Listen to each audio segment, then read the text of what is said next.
जय हिंद दोस्तों, स्वागत है आपका हमारे YouTube चैनल पर।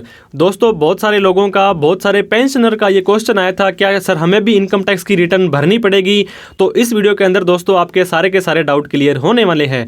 जैसे कि आप अगर किसी भी गवर्नमेंट संस्था में, प्राइवेट संस्था में या कहीं पर भी आपने जॉब की थी और उसके बाद में आपने वहाँ से रिटायरमेंट ले लिया है, तो आपको पेंशन कई लोगों को मिलती है दोस्तों। तो उस पेंशन की इनकम पर भी क्या टैक्स देना पड़ेगा, क्या इनकम टैक्स की रिटर्न भरनी पड़ेगी, ये सारे के सारे डाउट हैं आपके इस वीडियो में क्लियर होने वाले हैं। तो सबसे पहले हम आपको बता दें दोस्तों, अगर आपको कोई पेंशन मिलती है या तो आपका एम्प्लॉयर देता होगा या मोस्ट ऑफ द केसेस में बैंक के थ्रू आपकी ये जो पेंशन आती है, तो बैंक वाले क्या करते हैं, अगर आपकी जो टैक्सेबल इनकम, जो आपकी जो पेंशन है, अगर वो टैक्सेबल स्लैब में आ जाती है तो वहाँ पर जो भी एप्लीकेबल टैक्स होगा वो टीडीएस के तौर पर आपको काट लिया जाएगा और उसके बाद में ही आपको जो है पेंशन दी जाएगी। तो दोस्तों मैं आपको बता दूं, आजकल जो पिछले 2 सालों से 26 एएस के अंदर जो काफ़ी बदलाव हुए हैं, एआईएस और टीआईएस नाम के 2 फॉर्म जारी किए गए हैं, जिसके अंदर की काफ़ी सारी इन्फॉर्मेशन है। आपके पैन के ऊपर जो भी आपको इनकम मिलती है, ट्रांजेक्शन्स करते हैं, वो सारी की सारी वहाँ पर शो हो जाती है। तो अगर आपका बैंक ने टीडीएस काट लिया है दोस्तों, तो आप ये मत सोचें कि आपका तो टैक्स कट चुका है, आपको इनकम टैक्स की रिटर्न भरने की ज़रूरत नहीं है। अगर आपकी पेंशन इनकम में मैं आपको बता दूं दोस्तों, एक स्टैंडर्ड डिडक्शन होती है जो कि 50,000 रुपये की मिलती है हर एक व्यक्ति को। ऐसा कोई व्यक्ति जिसकी 40,000 पेंशन है, 1 लाख पेंशन है या 5 लाख पेंशन है, उन सभी को ही फ्लैट 50,000 की स्टैंडर्ड डिडक्शन मिलती है।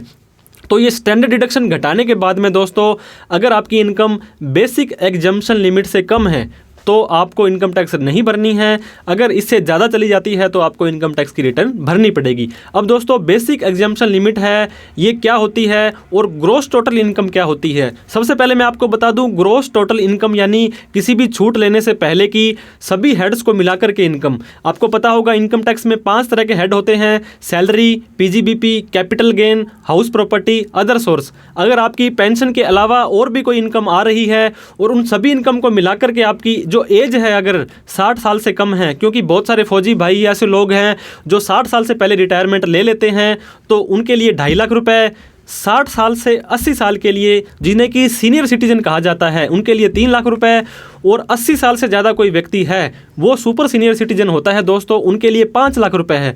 Gross total income 2.5 lakh, 3 lakh, 5 lakh से पेंशन की इनकम, एफडी की इनकम, सेविंग का ब्याज सभी मिलाकर के अगर चली जाती है तो आपको दोस्तों इनकम टैक्स की रिटर्न भरनी पड़ेगी। चाहे आपका टीडीएस कट चुका है, नहीं कटा है, टैक्स पेबल है, नहीं है, ये बाद की बात है। अगर आपकी ग्रॉस टोटल इनकम ये लिमिट से क्रॉस हो जाती है तो आईटीआर भरनी आपके लिए कंपलसरी हो जाती है। तो एक बार फिर से मैं बता दूं दोस्तों, जो आपको ये इनकम देखनी है किसी भी तरह की डिडक्शन देखने से पहले देखनी है। वैसे तो आपको 5 लाख रुपए तक कोई भी टैक्स नहीं देना है। अगर आपकी इनकम 490 है, 499 है तो भी कोई टैक्स नहीं देना है, लेकिन आईटीआर भरनी आपको पड़ सकती है। तो इस तरह से आपने आईटीआर जरूर भरनी है। मैं तो आपको यही सलाह देता हूँ, अगर आपकी इनकम अगर 2.5 लाख, 3 लाख, 5 लाख से कम है फिर भी आप इनकम टैक्स की रिटर्न भरिए। अगर आपकी इनकम 5 लाख से ज़्यादा है तो आपको पता होगा आपको टैक्स भी देना पड़ेगा। ये टैक्स आपको 2 टैक्स स्लैब जो है उसके अकॉर्डिंग आप दे सकते हैं, ओल्ड टैक्स स्लैब और new tax slab. Old tax slab में आपको पता होगा दोस्तों 3 तरह की स्लैब है। 0 से लेकर के 2.5 तक कोई टैक्स नहीं है, 2.5 लाख से 5 लाख तक 5% है, 5 लाख से 10 लाख तक 20% है और 10 लाख से ऊपर 30% टैक्स आपको देना है। वहीं पर दोस्तों आपको न्यू टैक्स स्लैब में 2.5 लाख तक कोई टैक्स नहीं है, 2.5 से 5 और 2.5 लाख रुपए बढ़ाते जाएंगे, यहाँ से आपको 5% तक बढ़ाते जाना है।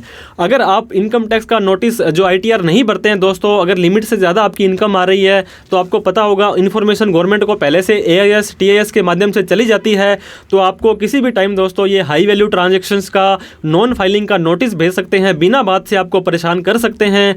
तो इस तरह से आपको अपनी आईटीआर है टाइम से भर लेनी है। फाइनेंशियल ईयर अभी जो 31 मार्च 2022 को खत्म होगा, 22-23 जो कि असेसमेंट ईयर 23-24 होगा, उसकी इनकम टैक्स रिटर्न भरने की लास्ट तारीख 31 जुलाई 2023 है। तो एडवांस में आपको जो है, वैसे तो हम आईटीआर खुद कैसे भर सकते हैं उसके ऊपर भी वीडियो बनाते रहते हैं हर साल। इस बार भी आईटीआर जब स्टार्ट होगी तो टाइम से आपको वीडियो मिल जाएगी। और भी किसी तरह की हेल्प हम सीनियर सिटीजन की, पेंशनर भाई की कर सकें तो हमें बहुत खुशी होगी। आप कमेंट बॉक्स में कमेंट कर सकते हैं और ये वीडियो अच्छी लगी हो तो लाइक करें। इसे उन सभी व्यक्तियों में आपको शेयर करना है जो पेंशन की इनकम प्राप्त करते हैं और वो कन्फ्यूज हैं कि इनकम टैक्स की रिटर्न भरें या ना भरें।